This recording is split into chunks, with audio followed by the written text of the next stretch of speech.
za ku yi, abinda kuma zai raba ku guje shi.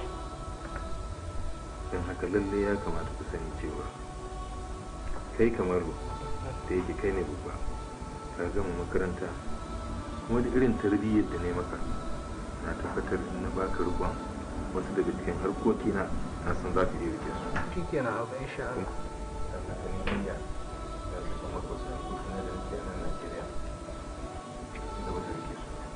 Akwai sabon kamfani da na buɗe, shi ne zan baka da nama da shi. Ka gane ko? Sai kuma yanzu haka na san kina makaranta, to za ki ci gaba da makarantar ki har Allah ya baki gida. Dan kin san nan ba gidanki ba ne, gidan mijinki shi ne gidanki. To ina miki addu'a Allah ya baki miji na gari.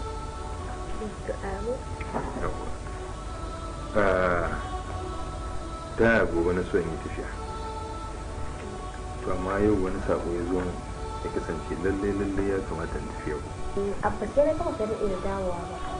Amma da ina abin da ke so ya kai dai ne mai addu'a. Ubangiji Allah ne zai shi lafiya. Mun samu abin da zai rika mu ya kuma taimaka ma wasu. Wannan shi ne. Yawwa ya kamata.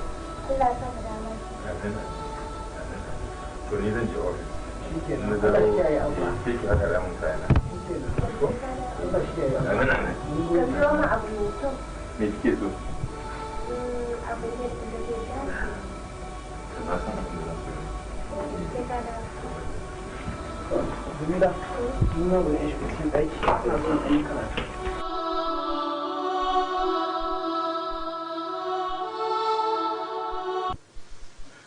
to jama'a masu kallon mu wannan kenan kun ga irin gudunmuwar da shi wannan bawan Allah ya bayar a cikin masana'antar shirya fina-finai ta tarayyar Najeriya. Kuma kan kuma ta muna tattaunawa ne da Comrade Lord Rabe Lemu wanda yake producer ya kuma jarumi a masana'antar shirya fina-finai. A Comrade idan muka dawo a wani bangaren kuma sai ga shi ka kasance kuma shugaba ne na wata kungiya haɗaɗɗiya ta masu harkar shirya fina-finai a nan jihar Katsina, wasu ina nufin ciyaman kenan. To na san mutane da yawa za su so na san suna ta jin sunan mofan. Shin ita mofan mece ce a masana'antar fina-finai? Gaskiya ne. To shi ma dai saboda babu lokaci ne ba da a takaice. Baya na ɗan yi magana ta abin da ya shahi a fan. Arewa Film Producers ne lokacin Arewa Film Producers Association of Nigeria a fan. So a wancan lokacin ita kungiyar idan aka waye gari ana so za a yi mu'amala da yan fim na arewacin Najeriya. So bayan ta je kuma a samu wasu kungiyoyi kamar kishiyoyinta sunan sun ce producers sai wani ya zo ce mu kuma wato yan kyamara ne, wasu kuma zo ce su kuma daraktoci ne, wasu kuma to shi kenan a lokacin marigani Allah ya shi da rahama a marigani a haruma shi a lokacin ya bani gudunmuwa kwarai ta wannan fuskar. So sai aka kira mutum aka zanna aka ce to mu dan a zo a ta wannan abubuwan mun ta haya kan murarabe ya kamata a dinke a dauki ta haya kwara daya a banga. To shi sai a daidai wannan lokacin aka kirkira ita mofan abin da ake yi a takaice turanci ne. Misali ita M da O ta farko suna nihin motion, P ta farko suna nihin pictures, P ta biyu suna nihin practitioners, A ɗin tana nihin Association of M tana nihin Nigeria. Su kwa ake na aka ce ana nihin Motion Picture Practitioner Association of Nigeria, ma'ana haɗaɗɗiyar ƙungiyar harkar fina-finai ta ƙasa. So haka ita umbrella ce mofan ta ɗan fim ko kuma ta film practitioners. To kamar kai nisa nan wurin lokacin da aka haɗe ta a nan jihar Katsina, to dama akwai ta ne a ƙasa gabaki ɗaya ko ko a nan Katsina ne aka yanke mata cibiya? Kusan kamar da a ce an yanke mata cibiya saboda dama kamar yana ce a lokacin ana kiran a fan arewa, ma'ana ana magana da yawon jihohi 19 na arewa film Producer Association of Nigeria. So da aka zo aka yi wannan shi Allah tsayin shi Audu Haruma shi ya yi kokarin haɗa yan arewa baki ɗaya wanda ke saboda yan ka ɗauka a tarihi ai za ka ga harkar fim ɗin ma baki ɗaya kusan ana iya cewa Katsina aka fara yin ta saboda lokacin babban cewa akwai wani ban Allah da ake kira Ashir Bazanga za ka kusan shi ne fara yin fim da farko a wancan zamanin wanda ake kira sawun keke.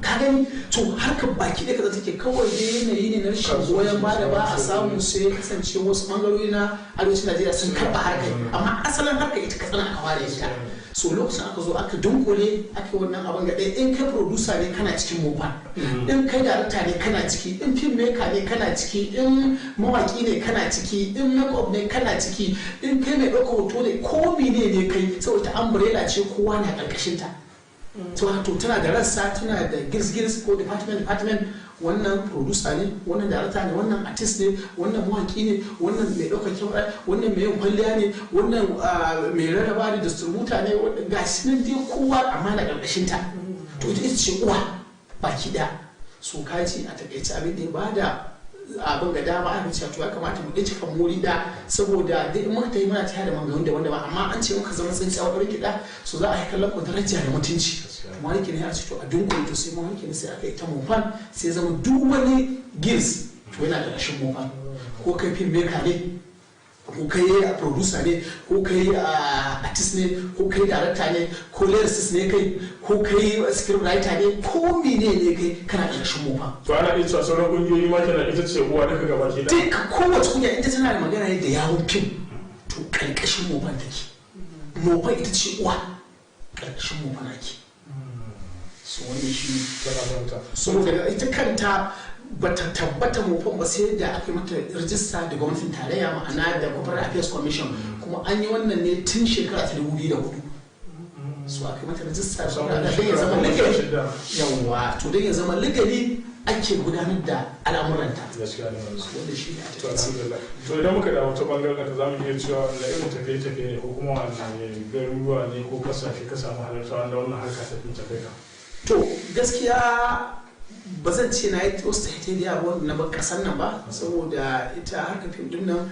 kusan ina iya cewa musamman ma ita kungiya ta kai wurare daban-daban cikin Najeriya amma wajen kamar makwauciyar mu Nijar na ji hakan ce saboda ban cewa a lokacin da aka yi wani zaɓe na national da muka yi na shugabanni na ƙasa a wancan lokacin tsakanin Allah ban taɓa zuwa Bauchi ba amma sanadiyar mufan sai ga shi mun je mun yi zaɓe a lokacin na shugaba na wannan lokacin Profesa Umar Faruk a tsohon kwamishina na ainihin gwamnatin sanata Kwankwaso a wancan lokacin wanda a lokacin kwamishina na shi na Ministry of Information kuma da ma lecturer ne a BUK a lokacin muka je aka yi zaɓen a can Yankari aka zaɓe shi a matsayin shugaba sannan akwai abubuwa da yawa da suka faru wanda duk sanadiyar ita mufan da ce na yi wannan tahe da sauransu wanda kamun in shiga cikin harkar mufan din ma ban yi wannan abubuwan ba su wani shi ne a takaice to idan muka da wata bangaren nasarori ba wani nasarori ne ka samu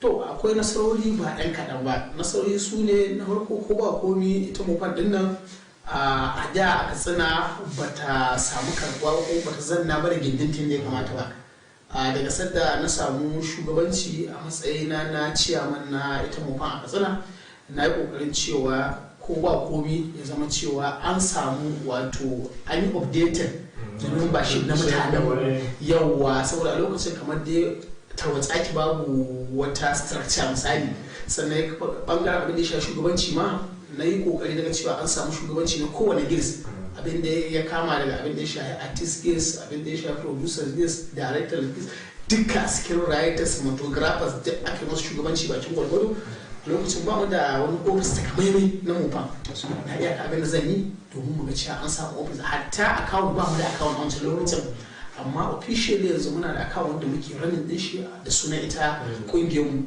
so wannan shi dai ne a takaice ta bangaren abin da ya shafi leadership na a Katsina daga bayan nan sai ga ka da sauran wasu mambobi na ita wannan kungiya ta mufan kuna bayyana a gidan talabijin na jihar Katsina a wasu shirye-shirye misali su taka tsantsan labarin nana da sauransu a takaice don na san masu kallo za su su ji menene makasudin su wannan shirye-shirye da kuma gabatar to gaskiya Allah shi wannan shirye-shirye da muke yi kamar yadda na taɓa yi can ba shi kamar wani aiki ne wanda muke yi na haɗin gwiwa da ainihin shi wannan gidan talabishin na Katsina mai albarka wanda muka zanna da management wato ya kamata abubuwan da ake na bayan entertainment mutane a maido su da kuma an rasa su da suka ce to babu damuwa mu shigo mu zanna mu yi tsari kuma Allah sun nashi iko muka zanna muka yi tsari wanda ya zama cewa ainihin tun da mu kungiyar mu duk abin da ake nema muna da shi in terms of human resources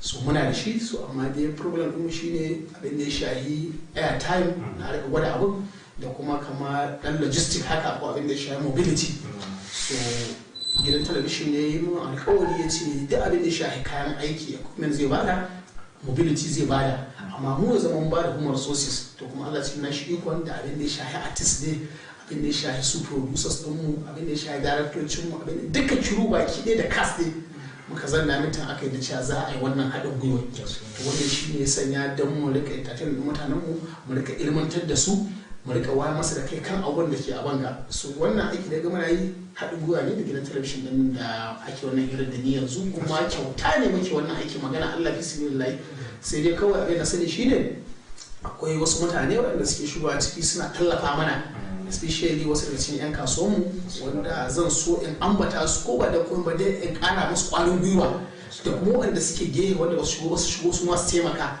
musamman kaga da muke magana abin da ya shahi shi ne gidan house ina daga cikin mutanen da suke tallafa mun magana Allah duk sai za mu ci wannan aikin ba mu wani 'yan kuɗi don mu je mu yi aikin cikin nasara akwai shi kan shi Alhaji Musa Captain wanda almusik ne yana nan a cikin central market shi maka da Allah duk da zabi yana kama mana ta bangaren kuɗaɗe da shawarwari da sauransu akwai kuma kamar shi AA Moda wato tafi da kaita su san Allah wannan mutanen suna kama mana idan muka kalle shi jihar Katsina ga baki daya kusan a duka bayanan da ke zamu iya cewa ana aka yanke ma harkar shirya fina-finan cibiya to amma kuma yadda ke kallon abin kwatanta da wasu jihohi sai ga har yanzu abin akwai buƙatar ci gaba da ake bukata ta wasu bangarorin menene kalubalen shirya fina-finan a jihar Katsina to tsakanin da Allah muna da kalubale ba dan kaɗan ba abin da shi harkar fim musamman mu a nan Katsina saboda can ba abin da muka riga muka sani akwai yan kyama da aka ɗaya ma har kai ta abin da ya shahi wato al'ada da addini wanda daga baya mun dan samu sauki da wannan kalubale din saboda ni ɗaya daga cikin abubuwan da suka ta bani ƙwarin gwiwa na shiga harkar nan gadan-gadan duba da cewa duk irin mutane da ke akwai a duniya za ka iya samun cikin harkar fim ɗin mutakamin mutu a Najeriya akwai academician ciki akwai mutane da suke wato masu kuɗi ne philanthropists akwai mutane 'yan siyasa cikin wannan saboda kullum na kan ba da misali da Professor Abdullah Uba ba ne namu na bangauri shi ne shugaban na jami'an da ake cewa nawon National Open University wato koyi daga gida ina alfahari da wannan abu ina alfahari da Professor Faruk wanda shi ya taba zama ma shugaba na mofan dan a ƙasa baki da wanda tsohon kwamishina ya kamar dazin na sanata kwankwaso a Kano State sannan kuma lecturer ne a BUK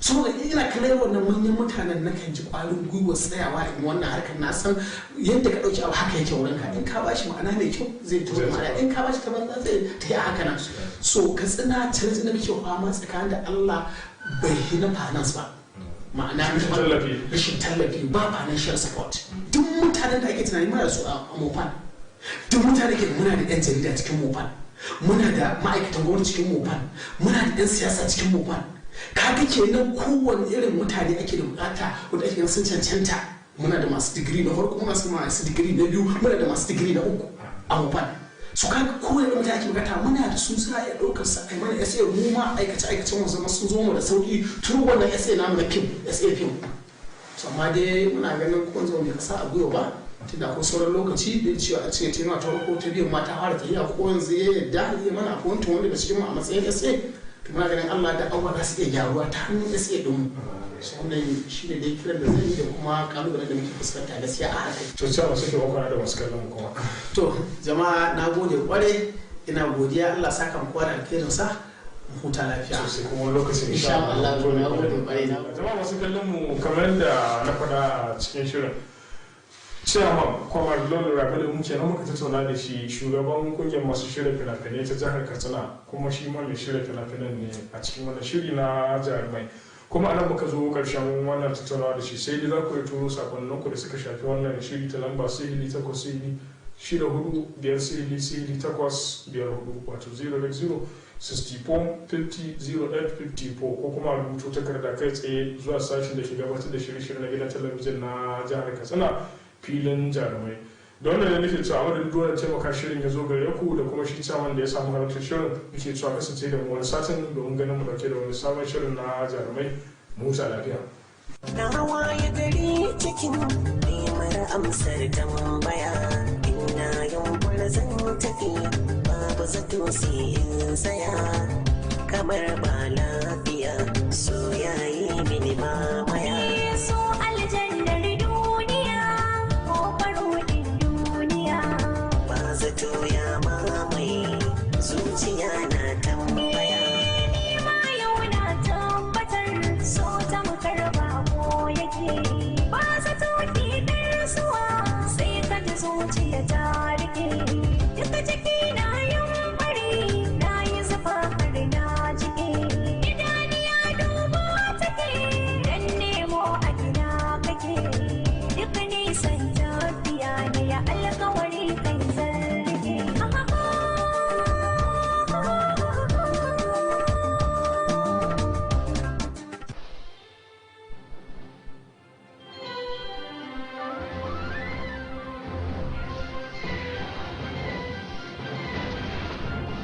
You are watching KTTV, Katsina State Television.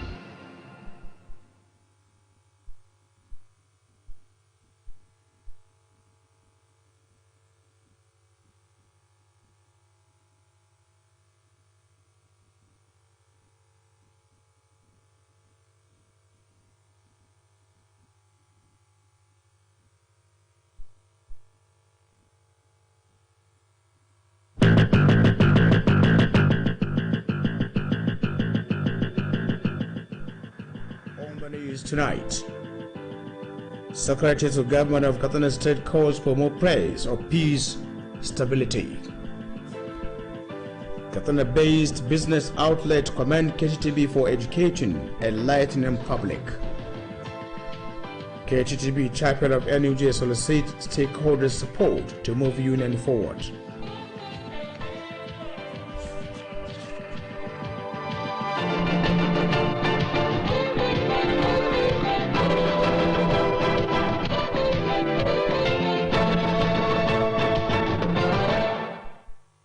All of you, it's a very good evening to you and thanks for joining us on News Tonight. I'm Musa Osman. Katsina State government has emphasized the need for people to intensify praise for Allah's intervention against the current insecurity facing the state. The secretary to the government of the state, Alhaji Mustapha Muhammad Inwa, started this shortly after inaugurating the officials of APC Caretaker Committee of the Musa local government. Correspondent Muhammad Raibu reports that the occasion was held at the Musa local government secretariat. Speaking at the occasion, the Secretary to the Government of the State, Alhaji Mustapha Muhammad Inwa, acknowledged the caliber of the members of the Caretaker Committee and called on them to be good ambassadors of the party to achieve the desired objectives. Alhaji Mustapha Muhammad Inwa, who attributed the achievements recorded by the APC with commitment of the Ward ESCO, called on them to sustain the tempo. He enjoined parents to enrolling their children to schools to acquire Islamic and Western education to becoming useful members of the society. The Secretary to the Government of the State prayed for Allah's intervention against the current insecurity facing the state and country in general. Also speaking, the APC chairman of Damusa local government, Alhaji Amin Abubakar Ntumaki, commended the Master-led administration for its effort toward uplifting the lives of the electorate. Alhaji Amin Abubakar called on people of the area to continue supporting government policies and programs for more development. Other speakers at the occasion include the APC Public Relations Officer Alhaji Abubakar Gambadan Musa and the State General APC Chairman Alhaji Mamman Yari Batsari. Highlights of the occasion include inaugurating of the members of the Caretaker Committee by the Barrister Zayana Dan Ali. Muhammad Rabi'u reporting for KTTV News. Vice Chancellor of Umar Musa Eradua University, Professor Sanusi Mamman, has announced that effective from next academic session, 8 faculty will nominate a professor to be sponsored for a one-week research training in any foreign university. Professor Sanusi made the announcement at the closing of a 2-day training workshop on capacity building for the institution's academic staff. The Vice Chancellor said the foreign training meant for the professors is to open more opportunities for the academic staff to acquire additional and relevant skills that could be applied for the growth of the university. He said that the institution needs a versatile and experienced academic staff to help in realizing its goals in learning, teaching, and training of the upcoming leaders. Professor Sanusi Mamman charged the participants to redouble effort in the drive to impact skills and sound knowledge into the minds of youth, who are the bedrock of society development. The Vice Chancellor called on all stakeholders to offer concrete advice and suggestions on how best to continue piloting the affairs of the university to attain best results at all times.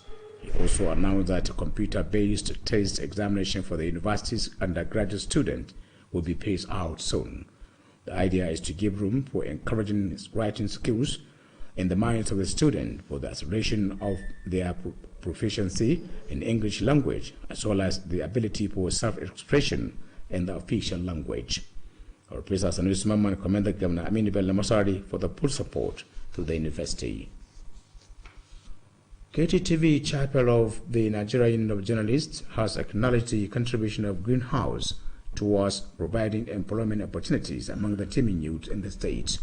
The chairman of the union, Comrade Aminu Garba Ndogoro, stated this when he led other members on a courtesy visit to the chairman of the business center, Alhaji Shehu Namaska. Correspondent Shamsuddin Habibu completes the report. The chairman said the visit was meant to introduce the new executive members of the NUJ KTTB chapel and to seek for areas of collaboration on how best to bring the desired development between the two parties. Comrade Aminu Garba Ndogoro described Greenhouse as partner in progress and appreciated the mutual understanding between the company and journalists in Katsina. The chairman noted with satisfaction the contribution of the business center towards improving commercial activities, thereby reducing youth restiveness. Comrade Aminu Garba Ndogoro extend the appreciation of Katsina State Television over the long-existing relationship between the station and Greenhouse and called for its sustenance. The chairman solicited for the support of the chairman of the business center to move the union and journalists to the next level, while acknowledging the warm reception accorded to them. Comrade Aminu Garba Ndogoro assured the union determination to assist the company in advertising its products for more patronage. Responding, the chairman of the Greenhouse Katsina, Alhaji Shehu Namaska, expressed delight over the visit and assured to work closely with the KTTB chapel of the NUJ for the overall development of the union and KTTB in general. Alhaji Shehu Namaska, represented by the director of the company, Alhaji Sani Shehu Namaska, congratulated the new executive members of the NUJ KTTB chapel over their victory and called on them to justify the confidence reposed in them by the members. Alhaji Shehu Namaska assured the Greenhouse continued support to the union, KTTB, and journalism in general. Highlights of the visit was the presentation of a letter of appointment as a patron of the union to the chairman Greenhouse, Alhaji Shehu Namaska. That ends the report. Meanwhile, a Katsina-based business outlet, Al-Musik Ventures, has appreciated the contribution of Katsina State Television towards advertising various products being sold at the company. The chairman of the company, Alhaji Musa Ibrahim Captain, stated this when he received the new officials of KTTB Chapel of the Union on a courtesy visit. When he received the officials of KTTB Chapel of the NUJ on a courtesy visit. Correspondent Ahmed Mukhtar Usman has more on the report. Alhaji Musa Ibrahim, captain who congratulated the new executive members of the KTTB chapel of the NUJ over their victory, charged them to justify the confidence reposed in them by the members. The chairman of the company noted with satisfaction the long-existing relationship between the business outlets and the state television and the issue of more synergy to achieve the desired success. Alhaji Musa Ibrahim, captain, expressed appreciation to the union over his appointment as a patron of the union and assured to provide all the needed support and assistance to move the union and journalism forward. The chairman of the company reminded the new officials of the task ahead and charged them to work for the interests of their members and humanity in general. He assured of more support and synergy with Katsina State Television and the union to improve business activities in the state.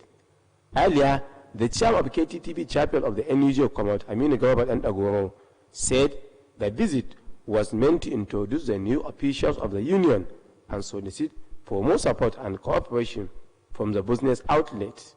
Comrade Aminu Garba and Agoro noted with appreciation the support and assistance being given to the union by the chairman of Al-Musik Ventures and called for more. The chairman commended the business outlet for complementing government effort of boosting commercial activities and assured of the union's support to promote business in the state. During the visit, the KTTB chapel of the NUJ presented a letter of appointment as patron to Al-Masik Ventures chairman Alhaji Musa Ibrahim, captain. Shamsuddin Habib, reporting for KTTB News. The recent move by the federal government to complete the 330 kVA electricity project in Katsina will greatly assist in reviving cottage industries. Correspondent Shamsuddin Habib, who visited the site over the Katsina rolling mill, examines the level of the project and its significance towards boosting power supply. The report. Alhaji Ali Baladara, who visited the project, expressed concern over the level of the project and appealed to the transmission company of Nigeria, TCN, to mobilize the contractor to ensure speedy completion of the project. The chairman said the multi-billion naira project, when completed, will contribute immensely in reviving cottage industries in Katsina State. Alhaji Ali Baladara, who expressed appreciation to the state governor, Alhaji Aminu Bello Masari, for the execution of various people's-oriented projects across the state, called for the intervention of the government to ensure the completion of the power project. And at the same time, to make an appeal to the federal government to come to our aid to ensure the completion of the project during the tenure of President Buhari in office. Because so far now, Katsina State is lacking some industrial due to lack of power failure. For instance now, even the Katsina State rolling is no more in existence, it's not working. So therefore, to have such 33 kV in Katsina State is highly commendable and is a welcome idea. VCT power project was started during the late Umar Musa Adua to boost power supply in the state.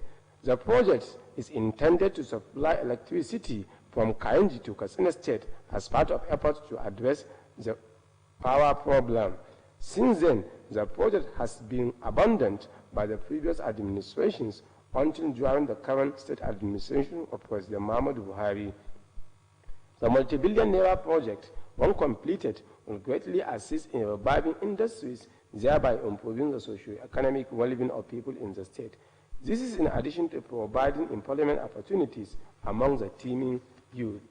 Alhaji Ali Baradara therefore appealed for the completion of the similar project in Daura town. According to him, the project was tested by the transmission company of Nigeria previously, but yet to be connected with the main power room in Katsina State.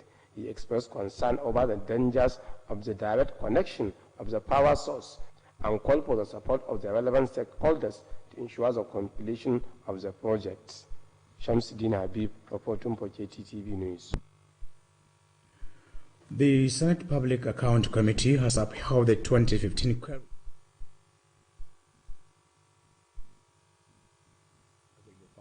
over to our commercial department for a message.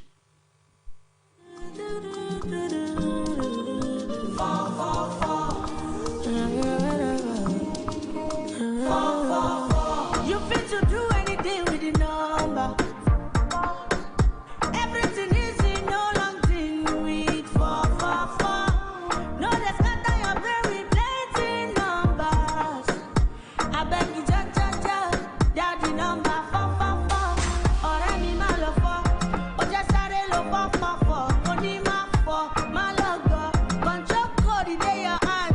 444, four meta is a metaphor. You can recharge for a time, Joe. You can subscribe for the time, Joe. Anywhere you go, whatever you do, you can use the number.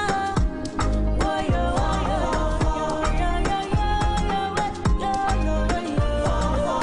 Airtel, the smartphone network.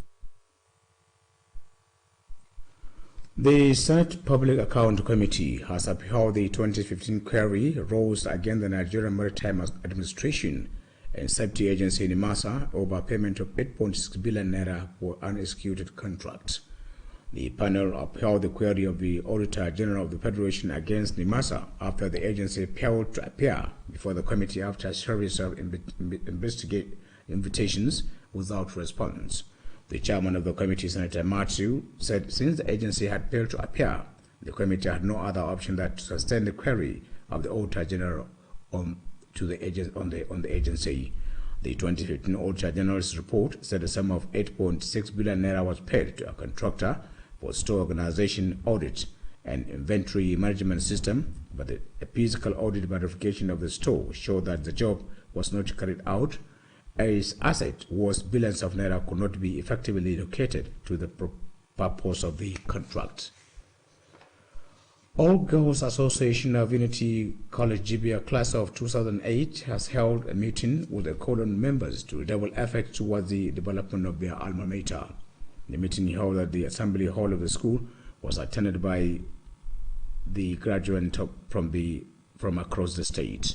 Speaking at the occasion, the leader of the old student Hajia Hadiza Habibu said the meeting was convened to promote unity and understanding among the graduates of the college. Hajia Hadiza Habibu explained that the association was formed to devise more ways of bringing more development to their former school for the overall development of education. She called for more unity and commitment to move the association and their alma mater forward.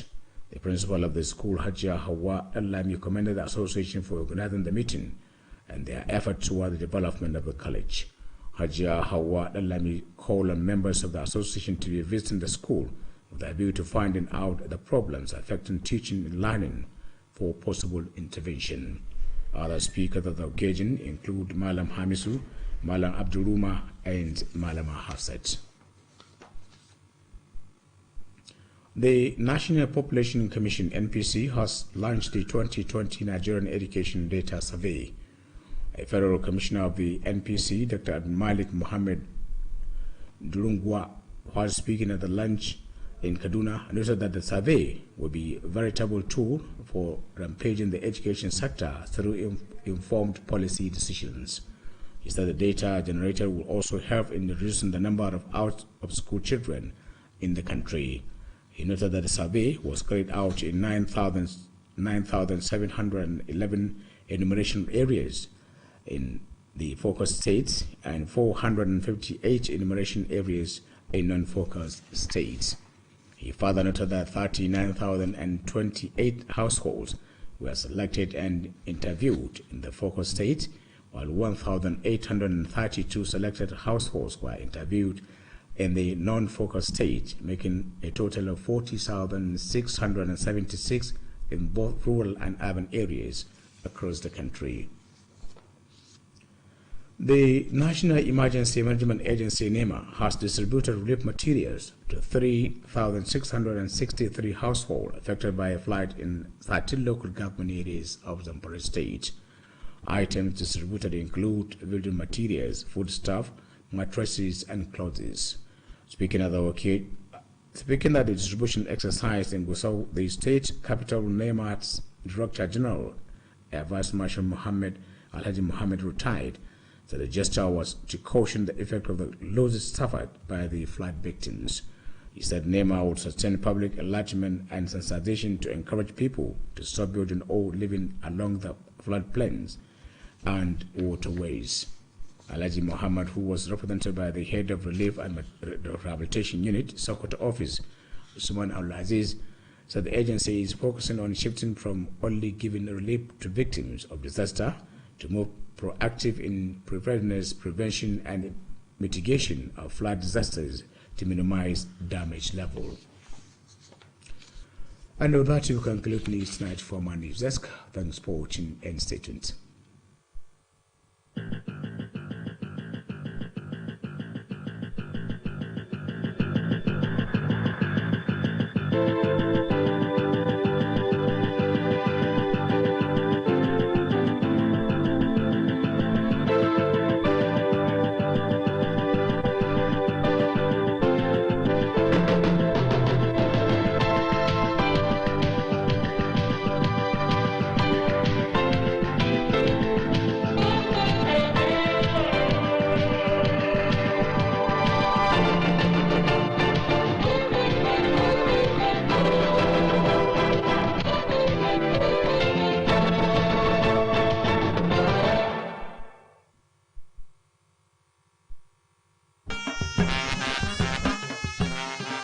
Mai girma sarkin Fulanin Dambo hakimin Ingawa Alhaji Tukur Suleiman Dambo na farin cikin gayyatar daukacin al'umma zuwa wurin nadin Alhaji Aminu Tukur Sauda a matsayin tafi da Ingawa. Za a yi wannan gagarumin nadin ne a ranar Alhamis 31 ga watan Disambar shekara ta 2020 da misalin karfe 10 na safe na Allah ya kai mu. A fadar mai girma sarkin Fulanin Dambo hakimin Ingawa da ke kofar yamma a garin Ingawa jihar Katsina. Kafin nan a ranar Laraba 30 ga watan 12 shekara ta 2020 akwai wasan kwallon kafa na sada zumunta tsakanin Sirika FC da Ingawa FC da misalin karfe 4 na yamma a garin Ingawa. Da zara an kammala nadi kuwa a ranar 31 ga watan 12 na shekara ta 2020 akwai walimar cin abinci. Sannan da karfe 2 na rana in Allah ya kai mu akwai gagarumin hawan daba da za a gudanar a garin Ingawa. Wannan na matsayin katin gayyata ga duk wanda bai samu katin ba. Allah ya bada iko halarta, amin.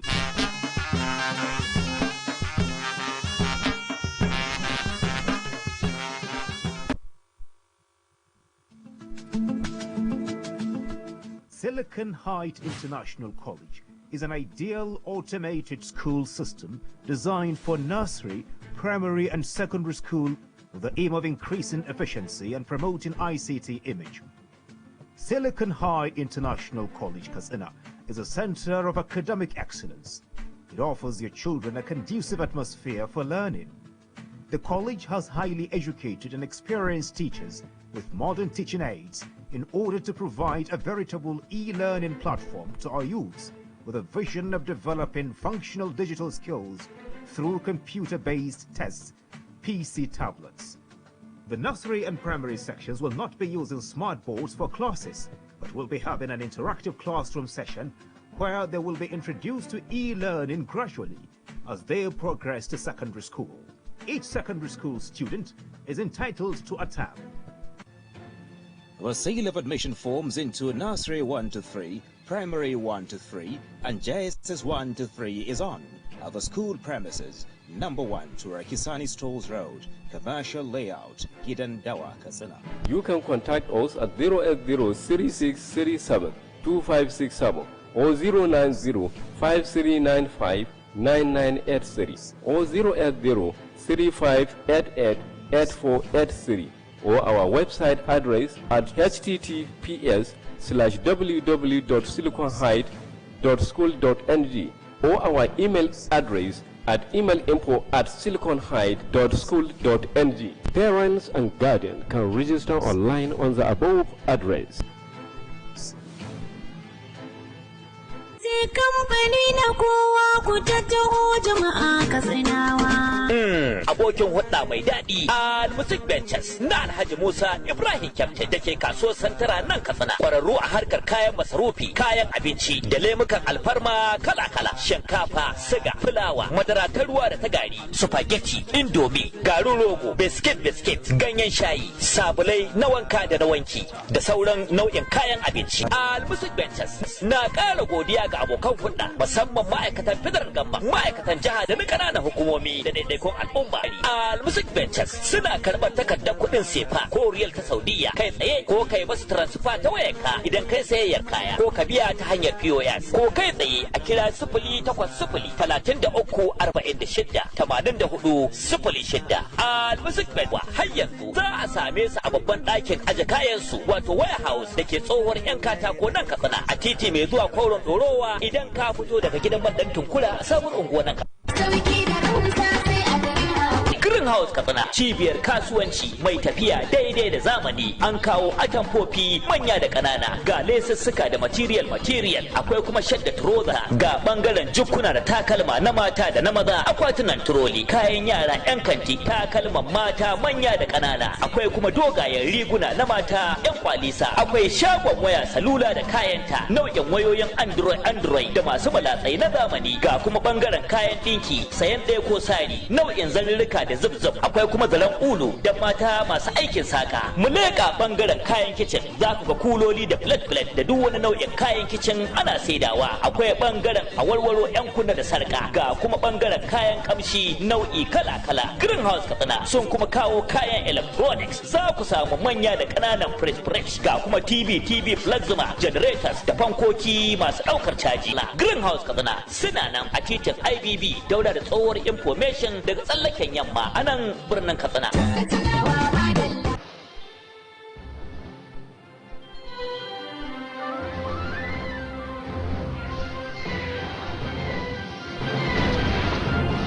You are watching KTTV, Katsina State Television.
daren yau, sakataren gwamnati ya buƙaci ƙarin addu'o'in wanzuwar zaman lafiya a jihar nan. Cibiyar kasuwanci a nan Katsina ta yaba wa gidan talabijin na KTTV akan wayar da kan al'umma.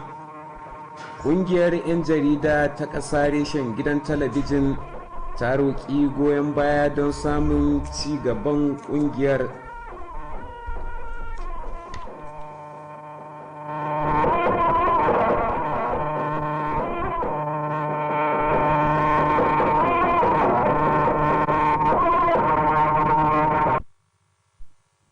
Jama'a barkanmu da warhaka, sunana Ahmad Muktar Usman dauke da labarin na daren yau. Gwamnatin jihar Katsina ta nanata bukatar da ke akwai na karin addu'o'i akan Allah subhanahu wata'ala ya kawo dauki akan matsalar tsaro da ke addabar jihar nan. Sakataren gwamnatin jihar Alhaji Mustapha Muhammad Inuwa ne ya furta hakan jim kaɗan bayan ƙaddamar da shugabannin riko na jam'iyyar APC a matakin mazaɓu na ƙaramar hukumar Dan Musa. Wakilinmu Muhammad Rabi'u ya ba mu rahoton cewa taron ya gudana ne a sakatariyar ƙaramar hukumar, ga kuma rahoton da ya haɗa mana. Da yake magantawa, sakataren gwamnatin na jihar Katsina Alhaji Mustapha Muhammad Inuwa ya yaba da tattakun mambobin kwamitin, ya kuma yi kira gare su da su zama jakadu na gari domin cimma kudurin da aka sa a gaba. Alhaji Mustapha Muhammad Inuwa ya kuma alakanta nasarorin ta jam'iyyar APC ke samu da kokarin manyan shugabannin jam'iyyar, ya kuma yi kira gare su da su dore da hakan, ya kuma ja hankalinsu da su sanya 'ya'yansu makarantun islamiyya da na boko domin su zamo masu amfani a cikin al'umma. Sakataren gwamnatin jihar ya kuma yi addu'a akan Allah subhanahu wa ta'ala shi kawo ƙarshen matsalar tsaro da ta ajabi jihar nan da ma ƙasa baki ɗaya. Shi ma da yake magantawa, shugaban jam'iyyar APC na Dan Musa Alhaji Aminu Abubakar yan tumaki ya yaba da ƙoƙarin gwamnatin jihar Katsina akan bunƙasa rayuwar al'umma. Alhaji Aminu Abubakar ya kuma yi kira ga al'ummar yankin da su ci gaba da goyon bayan shirye-shirye da tsare-tsaren gwamnati domin ci gaba. Sauran waɗanda suka maganta a lokacin taron sun hada da jami'in hulɗa da jama'a na jam'iyyar ta APC Alhaji Abubakar Gambaɗan Musa, shugaban jam'iyyar APC na shiyar Katsina Alhaji Mamman Yari Batsari. Rantsar da mambobin kwamitin daga barista Zayyana Dan Ali na ɗaya daga cikin abin da ya wakana a lokacin taron. Ƙarshen rahoton kenan. Muhammad Rabi'u. Mataimakin shugaban jami'ar Umar Musa Yar'adua Farfesa Sanusi Mamman ya sanar da cewar daga zangon karatu da ke tafe, kowace tsangaya ta makarantar za ta bada farfesa ɗaya da za a ɗauki nauyinsa don yin horon bincike na mako ɗaya a kowace jami'a da ke faɗin ƙasar nan da ke faɗin duniya. Farfesa Sanusi Mamman ya sanar da hakan ne a lokacin rufe taron karawa juna sani na kwanaki biyu da aka shirya wa malaman jami'ar don inganta kwazonsu. Mataimakin shugaban jami'ar ya ce hakan na da nufin bijiro da dama ga malaman jami'ar don ƙara samun ƙwarewa da za su yi amfani da ita don kawo ci gaban jami'ar. Ya ce jami'ar na da buƙatar malamai da za su taimaka wajen horar da ɗalibai da za su zama shugabanni a nan gaba. Farfesa Sanusi Mamman ya hori mahalarta taron da su ƙara ƙaimi wajen koyar da ilimi a zukatan matasa wanda zai taimaka ta fuskar kawo ci gaban al'umma. Ya yi kira ga dukkanin masu ruwa da tsaki da su ba da shawarwari akan yadda za a ci gaba da tafiyar da jami'ar don samun sakamako mai kyau. Ya sanar da cewar nan gaba ba da jimawa ba za a watsar da tsarin yin jarabawa ga ɗalibai ta hanyar amfani da na'ura mai kwakwalwa a jami'ar.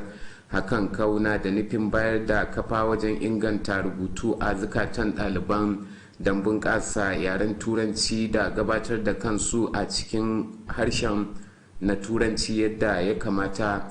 Farfesa Sanusi Mamman ya yaba wa gwamna Aminu Bello Masari akan goyon bayan da yake baiwa jami'ar. Ƙungiyar 'yan jarida ta ƙasa reshen gidan talabijin na jiha ta yaba da gudunmuwar sanannen wurin gudanar da harkokin kasuwancin nan na Katsina wato greenhouse wajen samar da ayyukan yi ga matasa.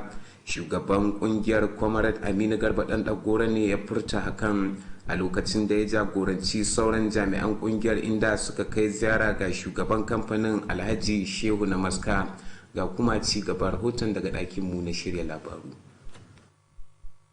Shugaban kungiyar ya bayyana cewa ziyarar na da nufin gabatar da sababbin shugabannin kungiyar ta 'yan jarida ta ƙasa reshen gidan talabijin na jihar Katsina, tare da neman hanyoyin da za a ƙara haɗa gwiwa don ganin an kawo ci gaban ɓangarorin guda biyu.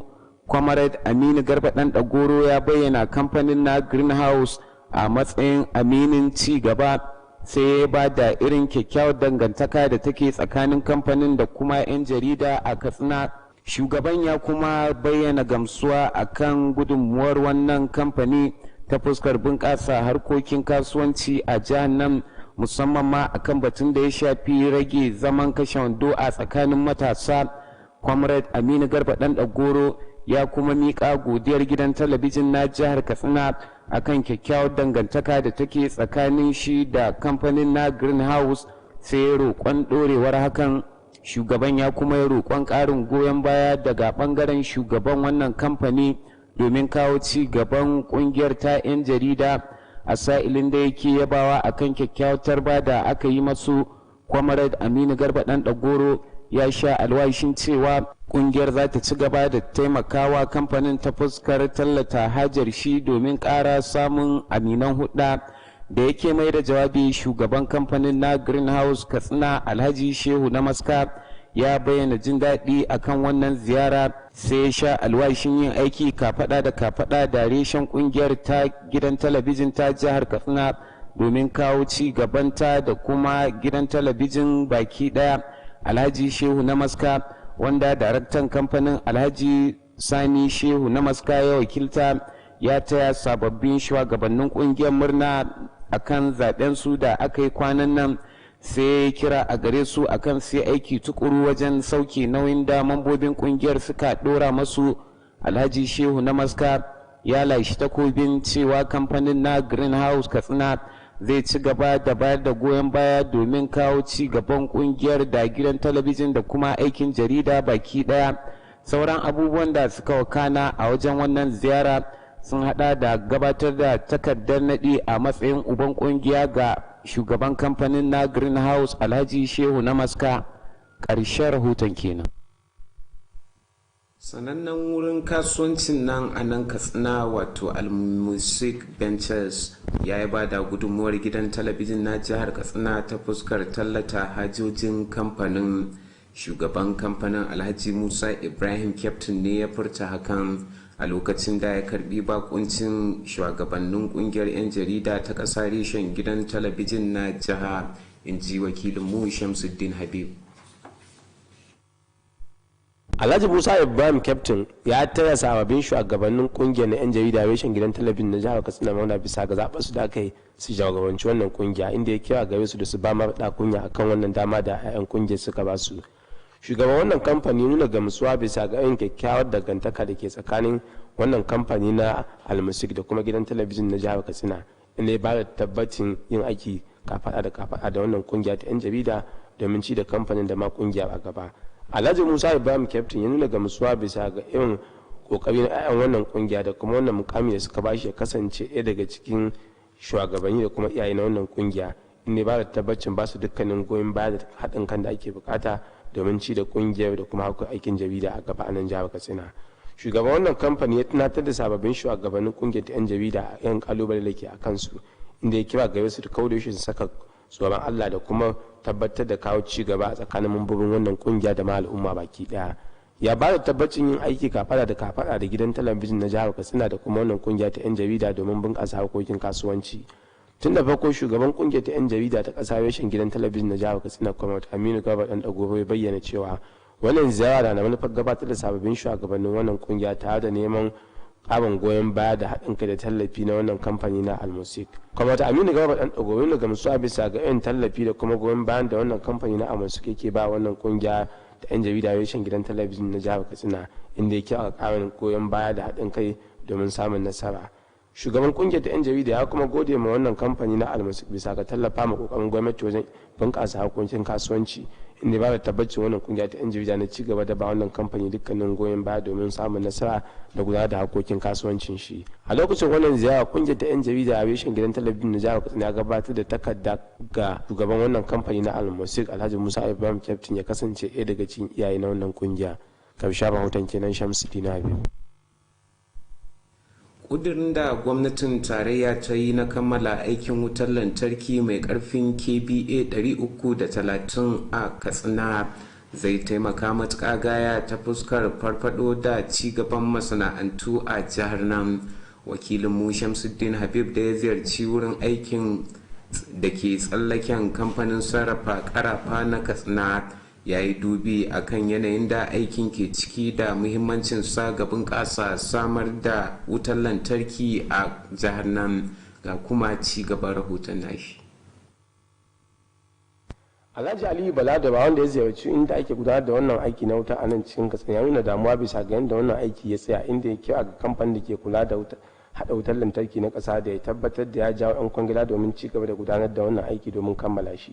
Shugaban kungiyar Katsina a Dawawan wanda ya bayyana cewa wannan aiki wanda zai lakuma makudan kuɗaɗe akwai buƙatar ki akwai na tabbatar da an kammala wannan aiki wanda zai bada gudunmawa wajen farfaɗo da masana'antu a nan jihar Katsina. Alhaji Aliyu Bala da wanda nuna godiya bisa ga 'yan ayyukan ci gaban da gwamnatin Alhaji Aminu Bello Masa take aiwatarwa a faɗin jihar Katsina ya nemi goyon bayan gwamnati da tallafi domin kawo ɗauki a kammala wannan aiki na samar da hasken wutar lantarki. Jihar Katsina za ta ci gaba, wallahi ba wata jihar za ta ci gaba in ba ta da wuta. Komi na wuta ne, masu walda, masu sauran ayyuka, masu duk abin da za su yi da an ce ma babu wuta. Yau Kano suna iya dan mawa megawar kaɗan ta ba wasu wurare, ita ke kula da wutar mu sai ta gina mata bada. To amma ga inda za mu samu wutar mu direct ba ruwan mu da Kano, yanda Kano za ta samu wuta haka jihar Katsina za ta samu wuta. Saboda haka muna roƙo duk wanda ke kishin Katsina ya so ya sa baki gina an gama wannan aiki. Kamar yadda ya bayyana cewa wannan aiki mai nauyin kibi 300 gwamnatin tsohon shugaban kasa Umar Musa Adua ce ta fara shi domin inganta samar da hasken wutar lantarki a nan jihar Katsina. Wannan aiki yana da manufar samar da hasken wutar lantarki daga Kayanji zuwa jihar Katsina a matsayin wani kokari na magance matsalar wutar lantarki da ake fuskanta. To a wannan lokaci wannan aiki an tsaya da gudanar da shi ne har sai wannan lokaci na mulkin shugaban kasa Muhammadu Buhari.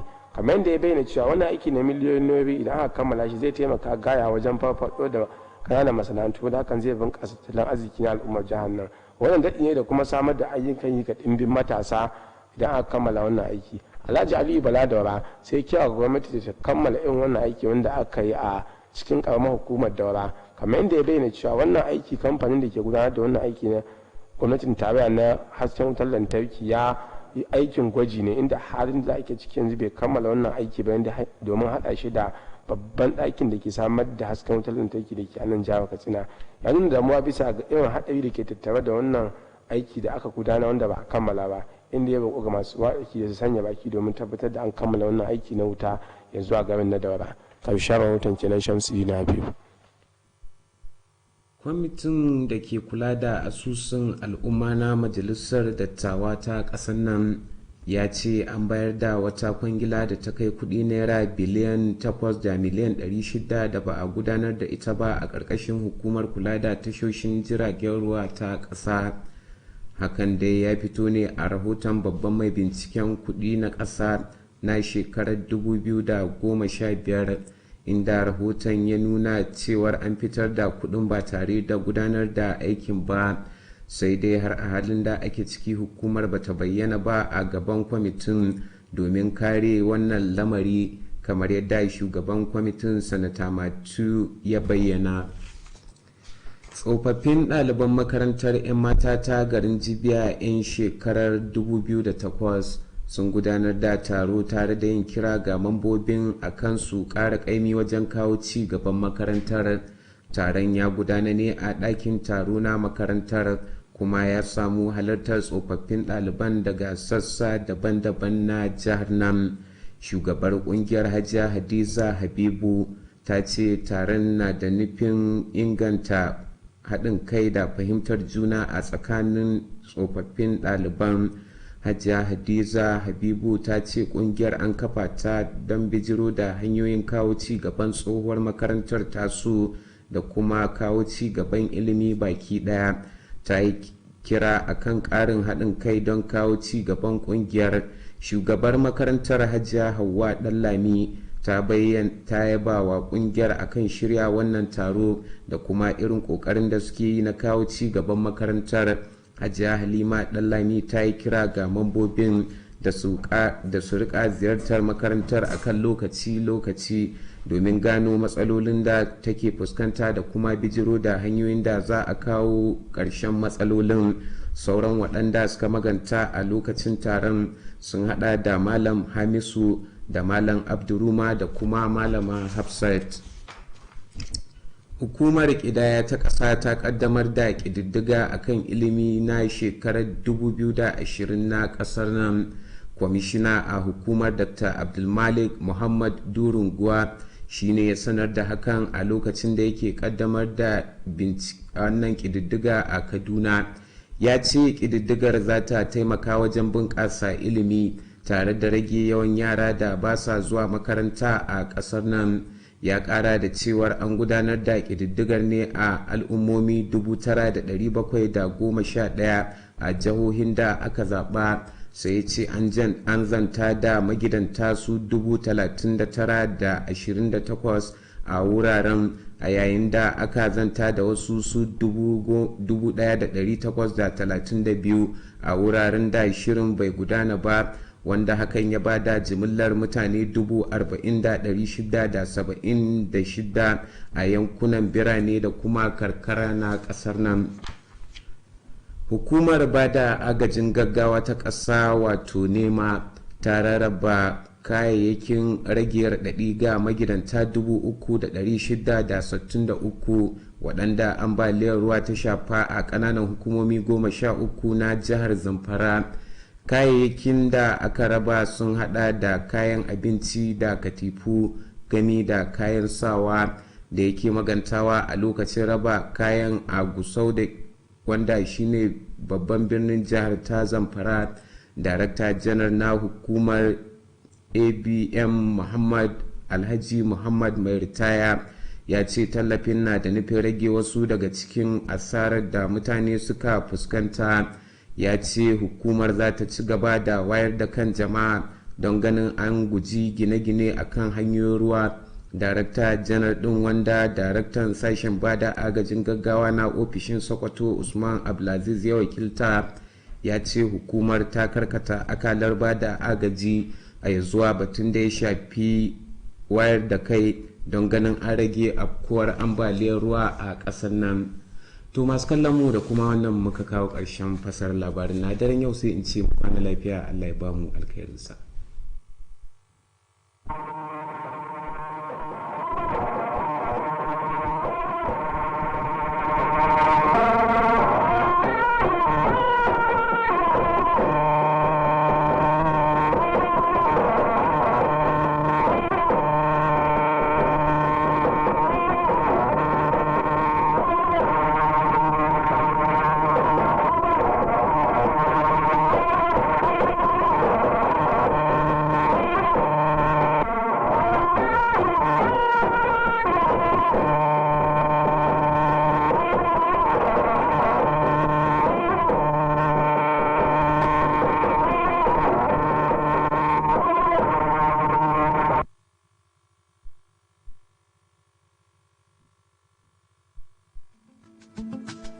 Silicon Heights International College makaranta ce da ta dace da fasahar zamani domin tsarin ilimi matakan naziri, firamare da kuma sakandare.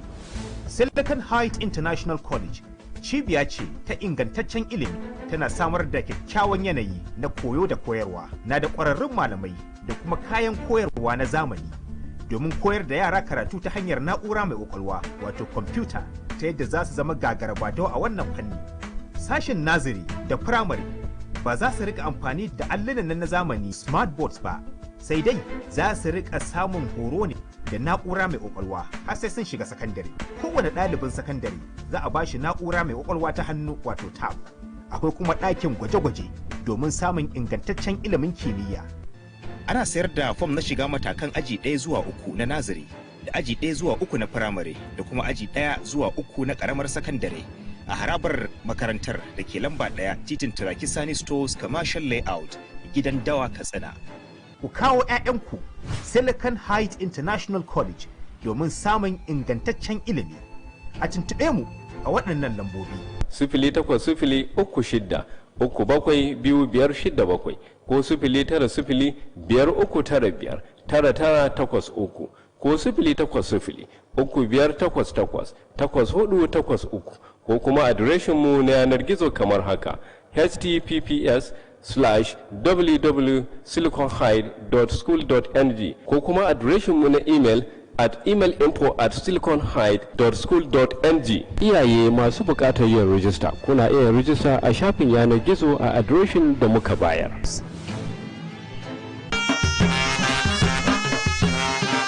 Mai girma sarkin fulanin Dambo hakimin Ingawa Alhaji Tukur Suleiman Dambo na farin cikin gayyatar ɗaukacin al'umma zuwa wurin naɗin Alhaji Aminu Tukur Sauda a matsayin tafi da Ingawa. Za a yi wannan gagarumin naɗin ne a ranar Alhamis 31 ga watan Disambar shekara ta 2020 da misalin karfe 10 na safe na Allah ya kai mu a fadar mai girma sarkin fulanin Dambo hakimin Ingawa da ke kofar yamma a garin Ingawa jihar Katsina. Kafin nan a ranar Laraba 30 ga watan 12 shekara ta 2020 akwai wasan kwallon kafa na sada zumunta tsakanin Sirika FC da Yangawa FC da misalin karfe 4 na yamma a garin Yangawa. Da zara an kammala nadi kuwa a ranar 31 ga watan 12 na shekara ta 2020 akwai walimar cin abinci. Sannan da karfe 2 na rana in Allah ya kai mu akwai gagarumin hawan daba da za a gudanar a garin Yangawa. Wannan na matsayin katin gayyata ga duk wanda bai samu katin ba. Allah ya bada iko halarta, amin.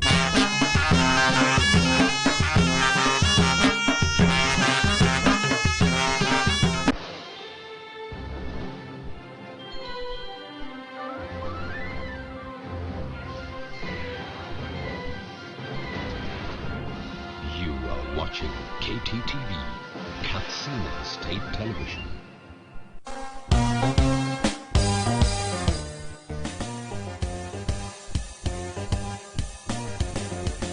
Linzamun rayuwa, linzamun rayuwata.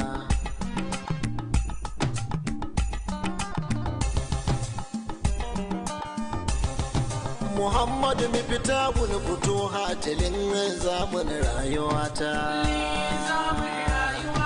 Muhammadu mi fita wani fito hatilin zamun rayuwa. Muhammadu mifitahul futuhati zamun rayuwata. Zamun rayuwata. Muhammadu mifitahul futuhati zamun rayuwata. Da sunan rabu Ubangiji mai tudawili na dare da rana. Zamun rayuwata. Da karfin iko nasa Allah akan ce rabbul alamina. Zamun rayuwata. Da karfin kudura ta sa Allah kufa ya kudu take gudana. Da ya so zartarwa buwaye a take abun nan zai gudana. Da ya so kera sama sama'i cikin kwana shida tawakana. Da ya so ya cikin dakika wallahi kamar ki fitar idona. Da sunan sani ka toga cewa cikin dukkan al'amarina. Da na yi haka budi za ya samu ɗiyan waka su yi ta gudana. To da an ce ba shi yake ba fusahar nan in an ka tona. Da yardar rabu nake zata babu tsumi wayo abuna. Linzamun rayuwata. Muhammadu mifitahul futuhati zamun rayuwata. Zamun rayuwata. Muhammadu mifitahul futuhati zamun rayuwata. Sila ta salati da'iman gun karibu masoyin kalikina. Sila ta kadaitar kalikina a bautar rabu ubangijina. Silar imani na da Allah da annabi tsanin arzikina. sila ta shiga ta islama ya zama hasken al'ammarina. Silar in san haƙƙi na Allah in yi shi in san kubuta da raina. Sila ta kiyaye hududullahi haƙƙin mai iko da raina. Sila ta sanin haƙƙinsa bai haɗa ahalil baitin nabina. Silar koyinmu da attaba'u musan falalar Allah gwanina. Sila ta sanin darajar yayi da kare mutuncin walidaina. Sila ta tsarkake halikina da safa da yamma ubangijina. Linzamin rayuwata Muhammad bifitahul futuhati linzamin rayuwata. Linzamin rayuwata Muhammad bifitahul futuhati linzamin rayuwata. Na shaida babu abin abautata sai Allahu Ubangijina. Na yarda Muhammadu ɗan Amina ma'aiki ne bawan gwanina. Na yarda da kutubu samawiya ta duka daga Allah malikina. Na yarda da duka mala'ikun nan rake buwati da suna biyana. Na yarda da dukkan kaddara da ta zuwa cikin al'amarina. Na yarda da kyakkyawa kaina, na yarda da mummuna a kaina. Na yarda da komai daga Allah yake ba ko kwanto a raina. Na yarda da mutuwa za mu koma gurin mai iko halikina. Na yarda da tambayar kabari siraɗin farko ikuwana. Na yarda da ranar alkiyama a yau musa a ta za a zauna. Linzamin rayuwata Muhammad bifitahul futuhati linzamin rayuwata. Linzamin rayuwata Muhammad bifitahul futuhati linzamin rayuwata. Ranar tsaye wannan rana ran sakamako yan uwana. Ranar ta farfasar kwakwale saboda kusancin kai da rana. A rana ce ta ganin tsiraicin tsiraitattu wannan barana. A ranar tonan silili gurin fagalan nunan uwana. A ranar kuka kun shaki ya iso kwasa idai na ta murna. A ranar yin da na sanin kafurai musulmi za su murna. A rana ta fargabar halittu ranar ceton annabina. A ranar rikicewa da ruduwa annufa Allah malikina. A ranar mulki ce ga mai shi ba inuwa sai tagwanina. A ranar annabi zai kirare gurin Allah da ya busa raina. Linzamin rayuwata Muhammad bifitahul futuhati linzamin rayuwata. Linzamin rayuwata Muhammad bifitahul futuhati linzamin rayuwata. Na yunkura in yi yabon masoyi annabi ne babban masoyi. Linzamin rayuwata. Mai darajar da ta zarci shayi mai hali na yabo da koyi. Mai nasaba ciki babu shayi rabbu hane ne da in yi sanyi. Kan lamarin da na tsara zanyi in yaba annabu babu shayi. Babu kure ciki babu layi sai madarar kaunar masoyi. In faɗi tarihin masoyi ko ji bisharar masoyi. Babu kasala babu sanyi bani kusani babu shayi. Ko ji abin da yahudu kan yi ga busharo.